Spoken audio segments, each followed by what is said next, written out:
وَقَضَىٰ رَبُّكَ، اور تیرے پروردگار نے یہ حکم دیا ہے۔ اب یہاں سے دیکھیے اللہ تعالیٰ نے کتنے احکامات دینے شروع کیے ہیں۔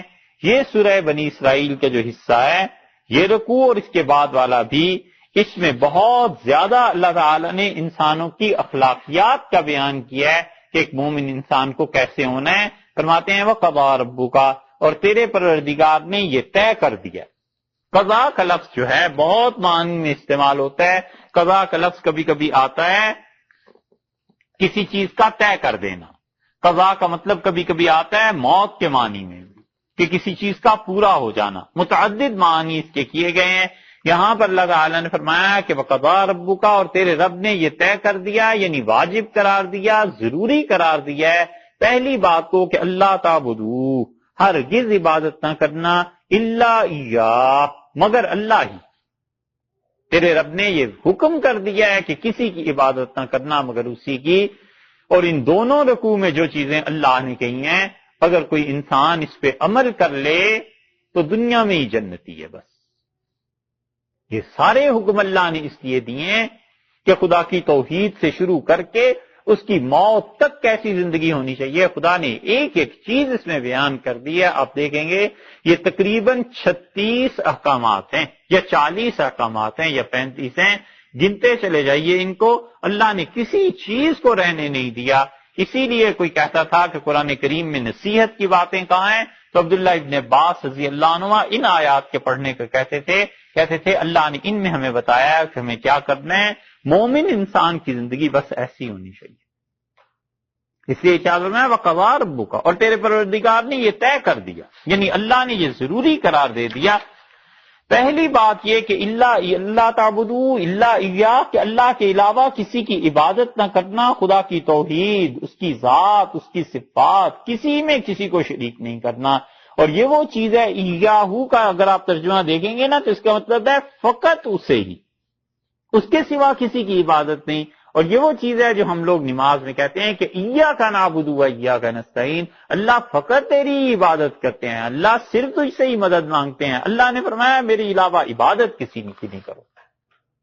اور عبادت انسان اپنے جسم سے بھی کرتا ہے، عبادت انسان اپنے مال سے بھی کرتا ہے، اور عبادت انسان اپنی فکر سے بھی کرتا ہے۔ اپنی فکر کو خراب کرنا علیاذ باللہ، اور بتوں کے متعلق کسی کے متعلق یہ تصور کر کے بیٹھے رہنا کہ یہ میری عبادت یہ میری مدد کریں گے، اللہ نے اس کے لیے بھی مذمت کے الفاظ نازل کیے ہیں۔ حضرت ابراہیم علیہ السلام نے لوگوں کو کہا کہ انتم لہا عاکفون، یہ کیا معبود اپنے بنا کر بیٹھے ہو، ان پہ تم اپنے سر جھکا کے بیٹھے رہتے ہو، کیوں ایسے کرتے؟ ایسے ہی عبادت جسم سے بھی ہوتی ہے، رکوع ہے، سجدہ ہے، حتیٰ کہ ہاتھ باندھنا عبادت کی علامت ہے۔ اگر کسی کے متعلق وہ سمجھتا ہے کہ اس کے نفع اور نقصان پہ قدرت ہے اس کو، اور اس سے بھی پہلے کہ اسے علم ہے میرے حالات کا، یہ سب عبادت کی چیزیں ہیں۔ اللہ نے فرمایا عبادت کسی کی نہیں کرنی، نہ اپنی روح کے فکر کے ساتھ، اور نہ اس کے ساتھ جسم سے، اور نہ اس کے ساتھ ساتھ مال سے، کیونکہ مال کا پیش کرنا نظر اور نیاز کا یہ بھی عبادت ہے۔ تو نظر اللہ کے علاوہ کسی کی کرے گا تو وہ بھی تو عبادت کر رہا ہے علیہ باللہ۔ اللہ نے کہا عبادت میرے علاوہ کسی کی نہیں۔ اللہ نے اپنی توحید سے شروع کی ہے، اپنی توحید پہ ہی جا کے اس کو مکمل کیا ہے کہ سب سے پہلے تمہیں اللہ کا خیال کرنا ہے۔ اور حقیقت یہ ہے کہ جو آدمی اللہ کا خیال نہ کرے باقی کس چیز کا خیال کرے گا؟ اب اسے مثال سے دیکھنا چاہیں، اللہ تعالیٰ نے ایک آدمی کا حق مقرر کیا ہے اور اللہ نے بتایا ہے کہ یہ حق اس کا ہے، اور اگر خدا اس حق کو مقرر نہ کرتا تو کون ہے جو اس حق کو ثابت کرتا؟ اللہ تعالیٰ نے بتایا ہے کہ نکاح بہت بڑی چیز ہے، میثاقاً غلیظا، بہت پکا وعدہ ہے، عہد و پیمان ہے، تم اسے نہ توڑنا۔ اور کتنے ہزاروں ایسے ہیں جن کی نظر جب اس پہ جاتی ہے کہ اللہ نے فرمایا بہت پکا وعدہ ہے تو حد الوسع اسے توڑنے کی کوشش نہیں کرتے، ہزاروں باز رہتے ہیں، نہیں طلاق دیتے۔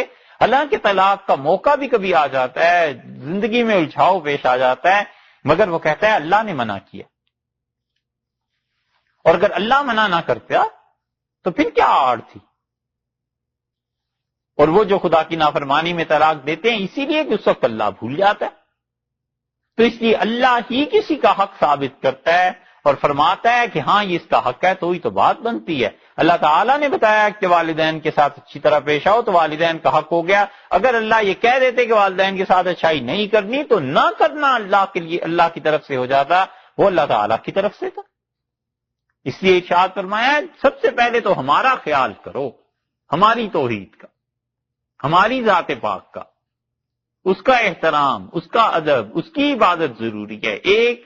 اور دوسری بات فرما دی، دوسرا حکم دیا وبالوالدین احسانا، اور اپنے ماں باپ کے ساتھ ہمیشہ اچھا سلوک کرتے رہو، ان کے ساتھ ماں باپ کے ساتھ بھلائی سے پیش آؤ.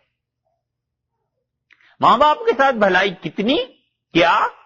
اگلی آیت پوری میں دونوں میں اس کی تشریح فرما دی. فرمایا اما اگر یبلغن، وہ پہنچ جائیں، اندہ کا تیرے پاس، الکبر، بڑھاپے کو پہنچ جائیں، احدہما، ان میں سے ایک بوڑھا ہو جائے یا بڑھیا ہو جائے، او کلاہما، دونوں بڑھاپے کو پہنچ جائیں، فلا تقل لہما، ہرگز ان دونوں سے نہ کہنا، ان دونوں میں سے کسی کو افن.